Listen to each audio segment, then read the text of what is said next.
Praise the Lord, church. I hope so. We are all blessed by the Bible study, Jesus' trial and crucifixion. Last time, two parts we have studied regarding the first part we studied regarding the court which was existing at the time of Jesus Christ. In the second part, we studied conspiracy. Today we are going to study the plot. How did the Pharisees, Sadducees, Herodians came together and plotted the death of Jesus Christ?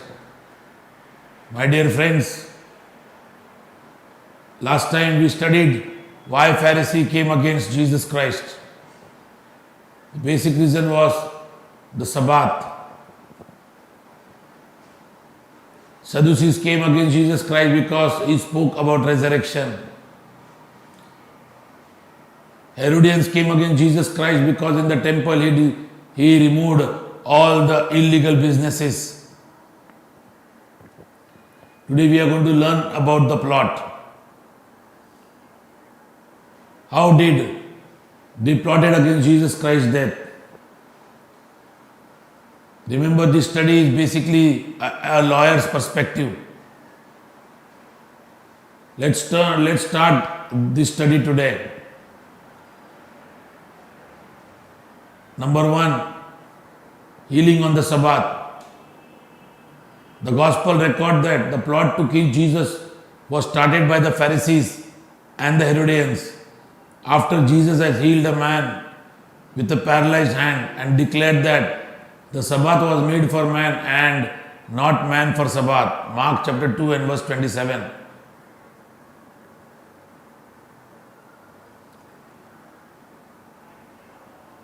Second point is the Feast of Tabernacle. During the month that followed, the plot to kill Jesus gained support. 1 year later, it came to head of time of the Feast of Tabernacle. But halfway through the feast, he went to Jerusalem and began to teach. Jews were amazed and were asking, John chapter 7 and verse 15, how knoweth this man letters having never learned? Jesus was teaching in the synagogues. Jesus answered in John chapter 7 and verse 16, my doctrine is not mine, but his that has sent me. यीशु मसीह ने कहा, जो सिद्धांत में पढ़ा रहा हूं मेरा नहीं है, लेकिन उसका है जिसने मुझे भेजा है. यूहन्ना 7 और उसका 16वां वचन. This claim of Jesus that his teaching was from God had a dramatic effect on the crowds who had assembled for the feast. देखिए, एक साल के बाद ऐसे हुआ जब टैबरनेकल का त्योहार आया था. उस वक्त यीशु मसीह प्रचार कर रहे थे, और जब वो प्रचार कर रहे थे, बहुत से लोग ये सोचने लगे कि ऐसे कैसे इतनी गहरी बातें वो बता रहा है. तब यीशु मसीह ने कहा उनको कि ये जो बातें मैं बताता हूं ये मेरी ओर से नहीं है, लेकिन मेरे पिता की ओर से मुझे दी गई है. और जब ये सारे लोग जहां पर जमा हुए थे टैबरनेकल के त्योहार के दिन, उन्होंने सारे जब बातों को सुना तो उनके ऊपर काफी बड़ा प्रभाव हो गया. They had never heard anything like it. Some accused of being demon possessed. कुछ लोगों ने ये भी दोष लगाया कि वो दुष्ट आत्मा से भरा हुआ है, इसलिए वो सारी ऐसी बातें बताता है. कुछ लोग अचंभे हो गए थे कि कहां से उसको इतना ज्ञान आया. Yet other wonders if he was really the Christ. कुछ लोग ये भी सोचने लगे क्या ये सही में मसीह है, जिस मसीहा का वो इंतजार कर रहे थे इजराइल, क्या वह वही ये मसीहा है. यूहन्ना उसका 7वां अध्याय उसकी 32वीं आयत. Pharisees heard that the gospel, the people murmured such things concerning him, and the Pharisee and the chief priest sent officers, temple guard, to take him. देखिए कि जब ये जो फैरिसी लोगों ने जब सुना लोग इस प्रकार से चर्चा कर रहे हैं, तो फरीसी और मुख्य याजक ने जो परमेश्वर के भवन के जो रक्षक थे उनको भेजा ताकि उसको ले आए। But this attempt failed. Not only did the crowd prevent it, but they said unto them, why have you not brought him? The officer answered, never man spake like this man. Then answered them to Pharisee, are you also deceived? जो उसको पकड़ के लाने गए थे, अटक करने गए थे, वो परमेश्वर के भवन के जो गार्ड्स थे, रक्षक थे, उन्होंने ऐसी बातें सुना यीशु मसीह को बोलते हुए, वो भी आश्चर्यचकित हो गए। तो यूहन्ना उसके 45 से 47वीं आयत में ये सारी बातें लिखी है। तब फरीसी ने उनको पूछा, क्या तुम भी धोखा खा गए उससे? मतलब यीशु मसीह जो शिक्षा दे रहा था सही में एक अलग प्रकार की शिक्षा थी। हर व्यक्ति उसकी शिक्षा से प्रभावित हो जाता, और फरीसी को ये अच्छा नहीं लग रहा था क्योंकि बहुत से लोगों के ऊपर प्रभाव डालने लगा था यीशु मसीह। फरीसी firmly believed that the guards were also deceived.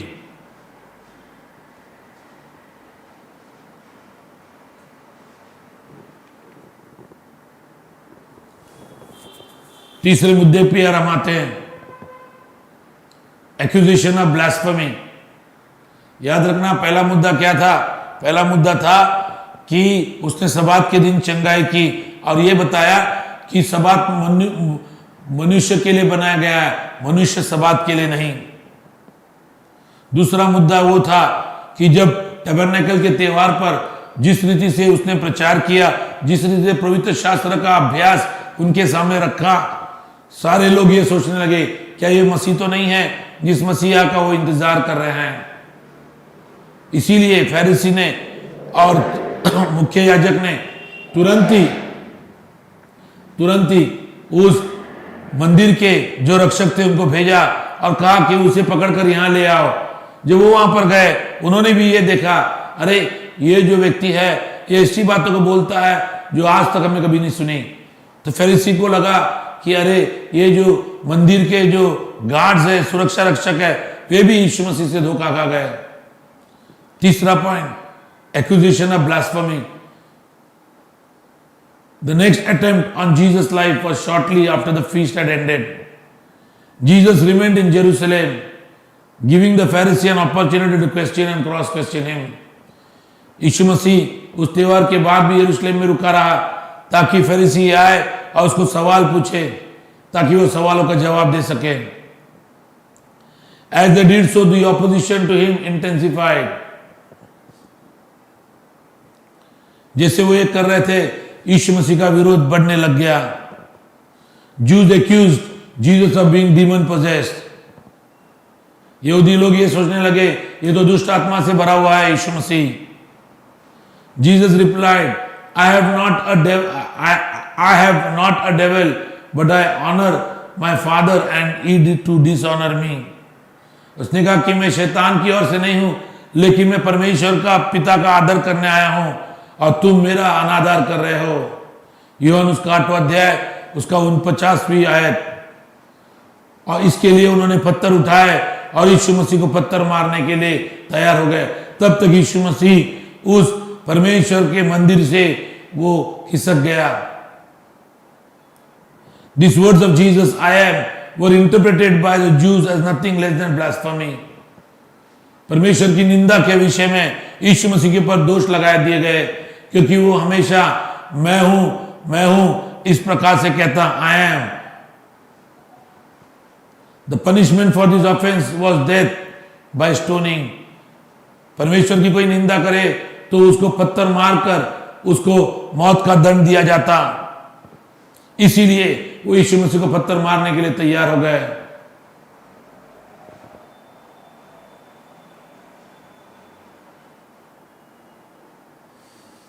व्यवस्था इस विषय में काफी स्पष्ट थी। लेवी उसका 24वां अध्याय उसकी 16वीं आयत, and he that blasphemeth the name of the Lord he shall surely be put to death, and all the congregation shall certainly stone him, as well the stranger as he that is born in the land.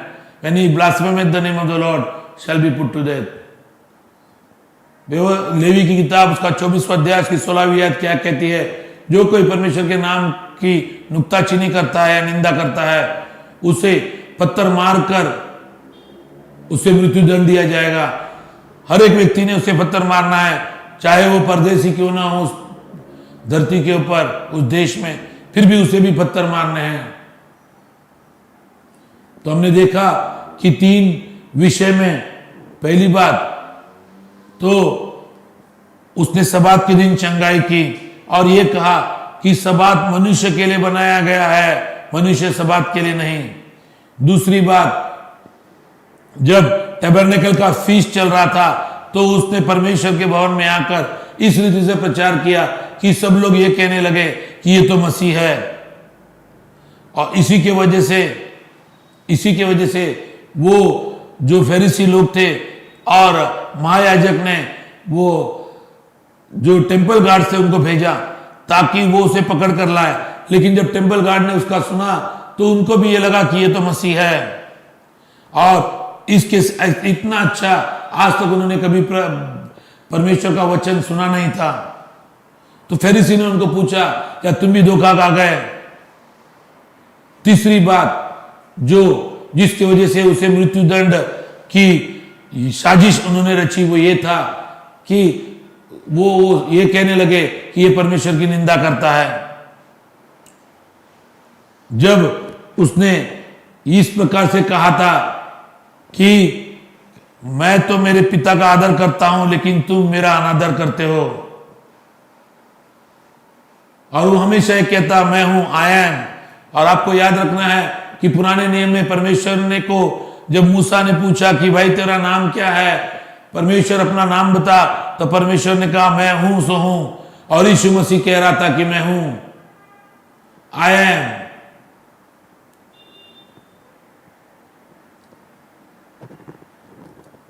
आइए हम चौथे मुद्दे की ओर चलते हैं, the feast of dedication. ये एक समर्पण का त्योहार। उस वक्त क्या हुआ? The next attempt to kill Jesus was in the winter at the feast of dedication about 2 months after the first attempt. देखिए, जब योजना बनाई गई थी, जब उसने सबात के विषय में कहा था, उसके 1 साल बाद टैबरनेकल के फीस्ट पर प्रचार हुआ, तब उन्होंने उसको अरेस्ट करने के लिए भेजा।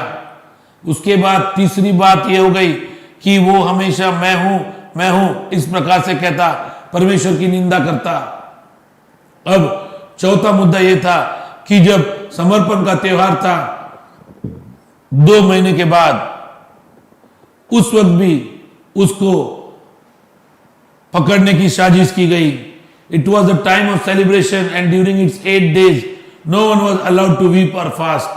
Every householder was required to light at least 1 candle. The greater the illumination, the better. If there were 10 persons in the house, there must be 10 candles. The first night, the number must be increased each night until the 8th day, and there were total 80. मतलब अगर 10 लोग रहते हैं घर के अंदर, तो इस त्योहार के दिन, ये त्योहार 8 दिन का त्योहार था, और अगर 10 लोग रहते तो पहले रात को 10 कैंडल लगाया जाता, और हर दिन बढ़ा कर 8 बढ़ा के 80 हो जाते, आखिरी दिन पर 80। इस प्रकार से था। मतलब पहले दिन 10, दूसरे दिन 20, तीसरे दिन 40, इस प्रकार से कैंडल्स बढ़ाए जाते। जितनी ज्यादा रोशनी उतना ये त्योहार अधिक मनाया गया, ऐसे था। At the feast, Jesus was argued by the Jews to plainly declare who he was. इस त्योहार के दिन यहूदी जो लोग थे, उन्होंने यीशु मसीह के साथ उज्जत डाली और कहा, अपने मुंह से बोल दे तू कौन है। They declared around him saying, how long thou make us doubt? If thou be Christ, tell us plainly. वो ये कहने लगे कि कितने दिन तक तुम हमें संदेह करने लगाओगे? अगर तुम मसीह हो तो अपने मुंह से कबूल करो कि तुम मसीह हो। Jesus answered this challenge by claiming that not only was God his father, but that I and my father are one. देखिए, उन्होंने यीशु मसीह ने यही नहीं सीधा कहा कि मैं मसीह हूं, लेकिन उसने ये कह दिया कि मैं और मेरा पिता एक है। मतलब यीशु मसीह अपने आप को खुदा बोल रहा था। इस प्रकार से यहूदी लोग बहुत ही विचलित हो गए। Then the Jews took up the stone again to stone him. Jesus answered them, Many good works have I shown you from my Father. For which of those works do you stone me? यीशु मसीह ने उनको कहा कि मैंने तुम्हें इतने अच्छे अच्छे काम दिखाए हैं, किस अच्छे काम के लिए तुम मुझे पत्थरवार करना चाहते हो? Jews answered him saying, For a good work we stone thee not, but for blasphemy, and because that thou, being a man, makest thyself God. यहूदियों ने कहा कि देखो, हम आपको इसलिए नहीं पत्थरवार कर रहे हैं कि आपने अच्छे काम किए, लेकिन इसलिए पत्थरवार कर रहे हैं कि आप परमेश्वर के वचन की निंदा, परमेश्वर की निंदा करते हो और मनुष्य होने के बाद भी अपने आप को परमेश्वर बता रहे हो। यूहन्ना उसका 10वां अध्याय 30 से लेकर 33वीं आयत।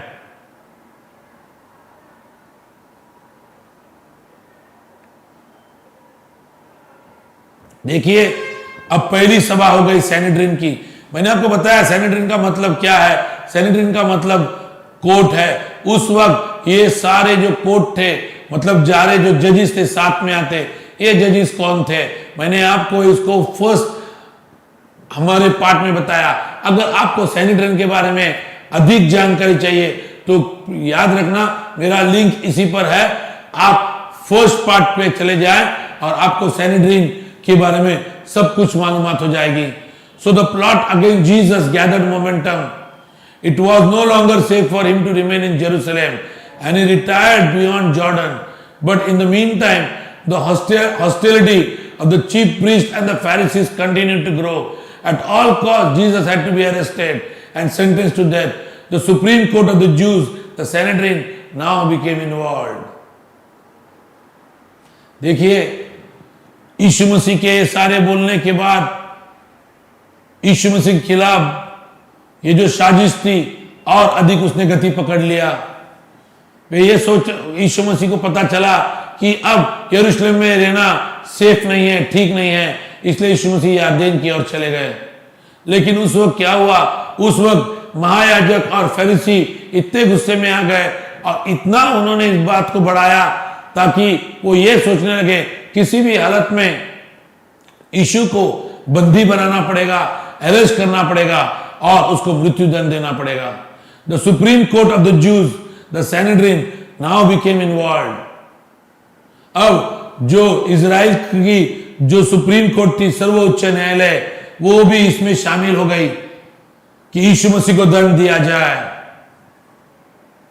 An informal meeting was called to discuss the situation after Jesus had raised Lazarus from the dead. The situation was urgent. By now, Jesus was so popular that the great fear was that the people would make him a king. आपको मैंने पहले ही बताया था, ये जो सदूसी लोग थे पुनरुत्थान में विश्वास नहीं करते। सदूसी लोग जो थे वो इस प्रकार के हेरोद और जो रोमन साम्राज्य है उनको सपोर्ट किया करते हैं।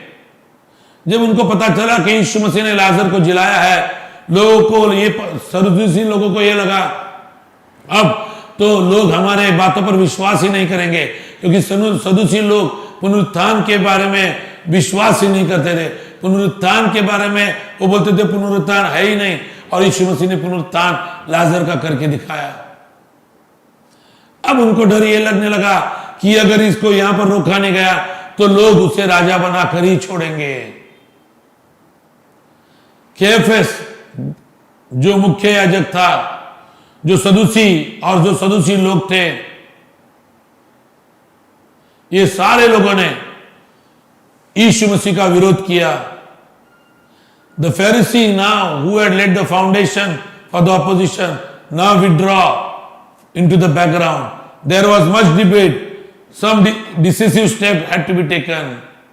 देखिए, अब सदूसी लोग इसमें इन्वॉल्व हो गए, मुख्य याजक कैफस इन्वॉल्व हो गया। अब फरीसी जो लोग थे इन्होंने अपने आप को अभी पीछे लिया।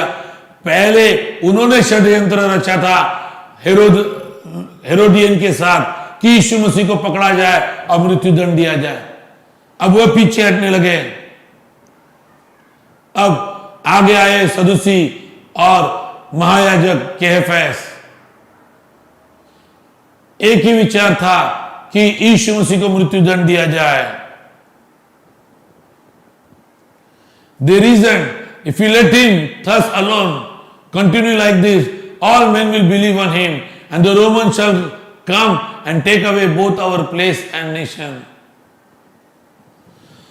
यूहन्ना उसका 11वां अध्याय उसका 48वां वचन, वो ये सोचने लगे कि अगर यीशु मसीह को इसी प्रकार से हम रहने दिए तो क्या होगा, सारे लोग उसके ऊपर विश्वास करेंगे और रोम साम्राज्य आएगा, हमारे देश को ताबे में तो लेगा, लेकिन हमारा जो अधिकार है उसे भी छीन लिया जाएगा। The members of the Sanhedrin were perplexed, but most of them hesitated to propose what would amount to judicial murder, until Caiaphas spoke in his blunt way. He threw a different light on the situation. देखिए, सैनिड्रीन इस प्रकार से अचंभे में पड़ गई, किस प्रकार से हम उसे मृत्यु दंड दें। अगर हमने मृत्यु दंड दिया तो क्या होगा। वहां पर जो महायाजक था कैफस, उसने एक बातें बोलकर सारी बात को पलटा दिया। यूहन्ना 11 उसका 50वां वचन, not do you consider that it is better for you that one man should die instead of the people so that the whole nation may not perish.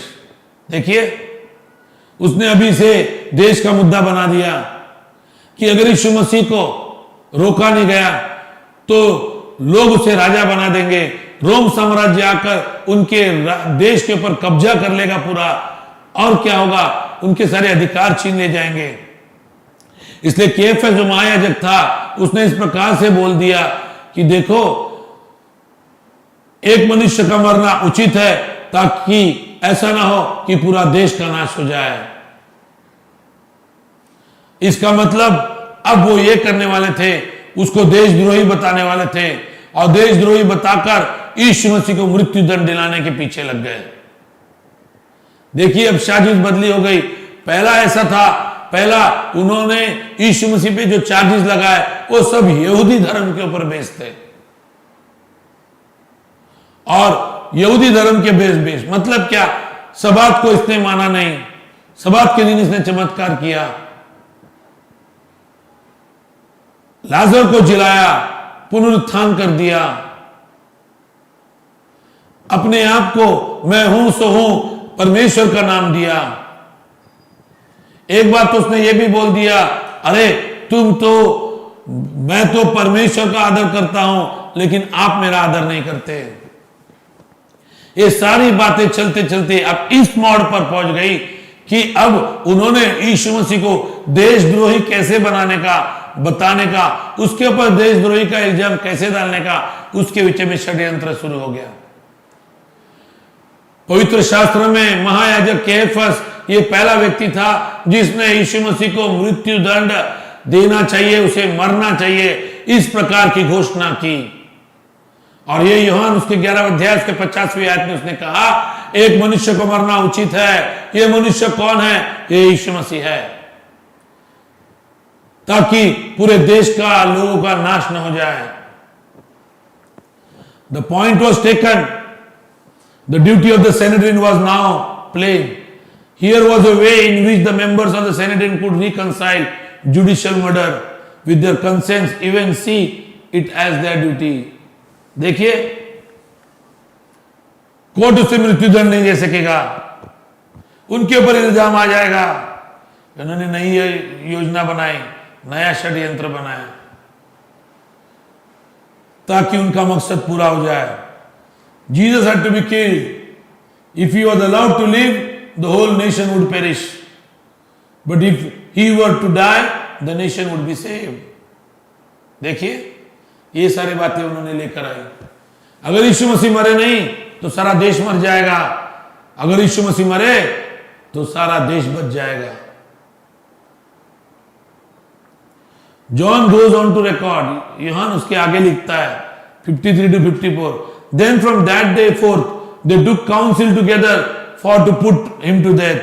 Jesus therefore walked no more openly among the Jews, but went hence into the country near to the wilderness, into the city called Ephraim, and there continued with his disciple. देखिए, वो हमेशा इस बात की चर्चा करने लगे। फैरिसी, सदूसी और हाई प्रीस्ट जो कोर्ट था, ये सारे लोग साथ में आए। हेरोडियन भी शामिल थे उसमें। और जब यीशु मसीह को पता चला कैसे हो रहा है, तो यीशु मसीह एक रेगिस्तान के देश में चले गए जो इफ्राइम है, और वहां पर अपने चेलों के साथ रहने लगे कुछ दिन।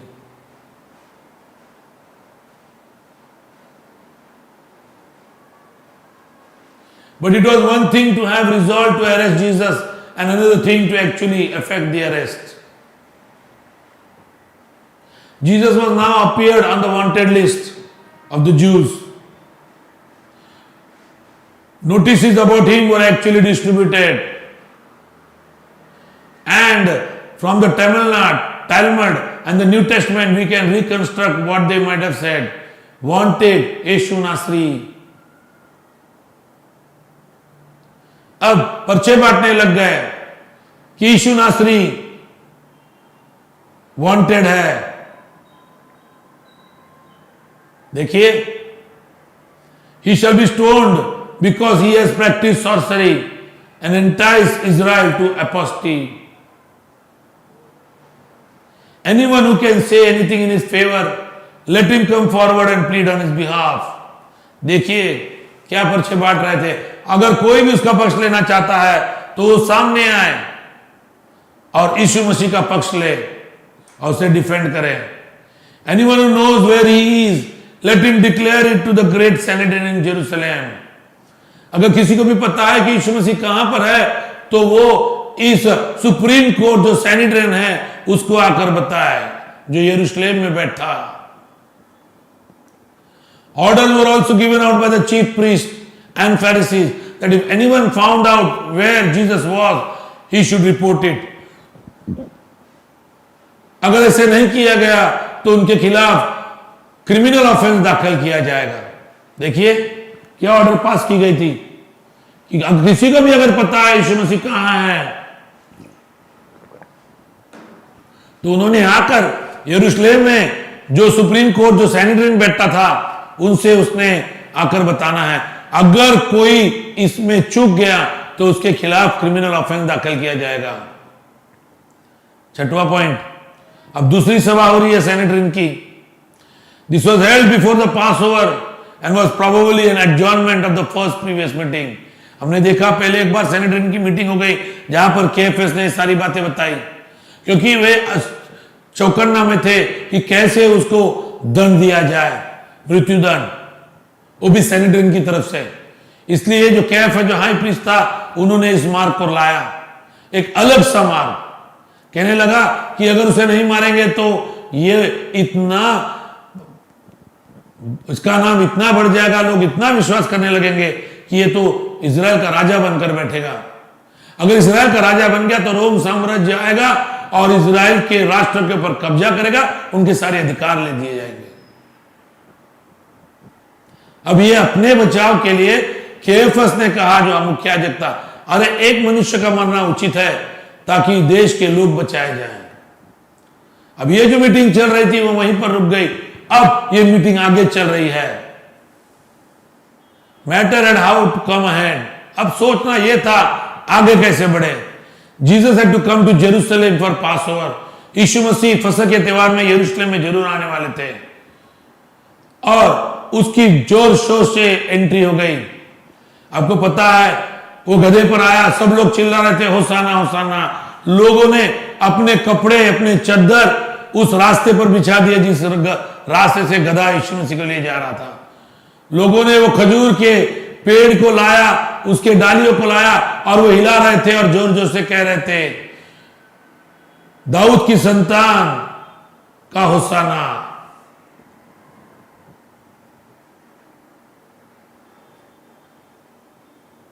The chief priests and the scribes and the elders met Caiaphas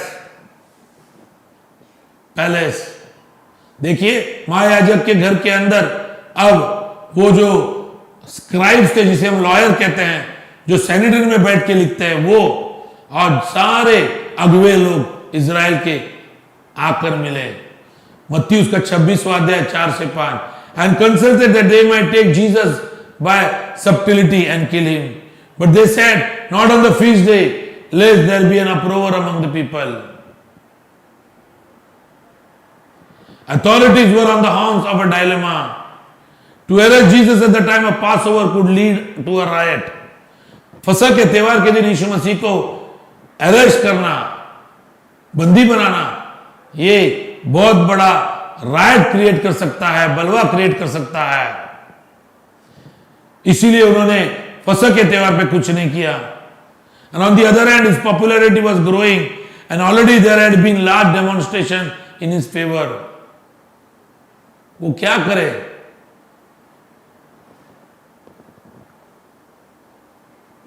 As they debated this, much to their relief, one of the disciples of Jesus Christ, Judas Iscariot, had approached the temple guard and was demanding an interview with the council. देखिए, यीशु मसीह का एक चेला था यहूदा इस्करियोत, वो आकर जो मंदिर के जो सुरक्षा रक्षक थे उनको मिला और कहने लगा कि मुझे वो सब कोर्ट के जो लोग हैं उनसे मिलना है। Judas was introduced and standing before the council explaining that he was one of the 12 and was well acquainted with Jesus' movement. देखिए, यहूदा इस्करियोत ने जाकर ये कहा उन याजकों को कि मैं वो व्यक्ति हूं जो उसके 12 चेलों में से एक हूं और मुझे उसकी हर चाल पता है। He was in the position to guide the temple guard to spot where Jesus could be arrested, then alone and unprotected. He wanted a price for this service, namely 30 pieces of silver. देखिए, उसने 30 चांदी के सिक्के की मांग की जब वो यीशु मसीह को पकड़ा कर देगा। कब? जब यीशु मसीह अकेले पाए जाएंगे, जब भीड़ न होगी। This offer was too good to be refused. The council quickly agreed and gave Judas there and then 30 pieces of silver. उसी वक्त यहूदा इस्करियोत को वो लोगों ने 30 चांदी के सिक्के दे दिए।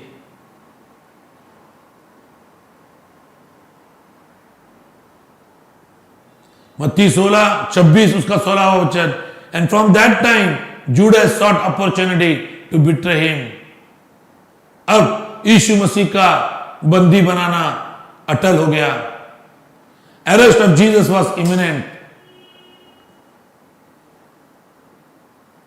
देखिए, मैंने आज आपको बताया कि कैसे षड्यंत्र रचा गया। गए पाठ में मैंने बताया था षड्यंत्र के बारे में, आज प्लॉट हो गया। यीशु मसीह को पकड़ने की सारी साजिश बना दी गई। अगर आपको ये वीडियो अच्छा लगा, ये बाइबल स्टडी अच्छी लगी, ये एक लॉयर पर्सपेक्टिव है, ये कोई प्रीचर का पर्सपेक्टिव नहीं है, तो कृपया अपने दोस्तों को भेज दीजिए। क्योंकि यीशु मसीह का की जो मृत्यु थी, जो मृत्यु दंड उसे दिया गया, वो बहुत ही यूनिक था। कौन से जुर्म के लिए यीशु मसीह को मृत्यु दंड दिया गया? वो जो जजमेंट सुनाया गया पिलातुस के पास से, बहुत ही अलग किस्म का जजमेंट था और बहुत अन्यायी था। हर लॉयर आज अगर इसे पढ़ ले तो वो जरूर कहेगा कि नहीं, यीशु मसीह निर्दोष थे। प्रियो, लेकिन इस बात को याद रखना है, हम यीशु मसीह को निर्दोष साबित करने नहीं आए, हम इस बात को देखने आए कि यीशु मसीह इसलिए आए थे ताकि वो अपने प्राण क्रूस पर दे। और उनका यही मकसद था कि वो सारे संसार के पाप अपने कंधों के ऊपर ले ले और पाप का जो वेतन मृत्यु है वो अपने जीवन पे, अपने शरीर के ऊपर ले ले। यीशु मसीह क्रूस पर तो जरूर मरे, लेकिन अंत यहां पर नहीं हुआ। तीसरे दिन फिर से वो जी उठे। मैं आपको यही कहता हूं, चाहे आप कौन से भी कम्युनिटी के लॉयर क्यों ना हो, इस केस को जरूर पढ़िए। इसके साथ मैं आपसे आज अलविदा करना चाहता हूं। आइए अंत में हम प्रार्थना कर लें। पिता परमेश्वर, हम धन्यवाद देते हैं तेरे अभ्यास के लिए। तेरे वचनों का जहां जहां अभ्यास किया जाता है पिता परमेश्वर, वहां पर तेरी उपस्थिति आती है।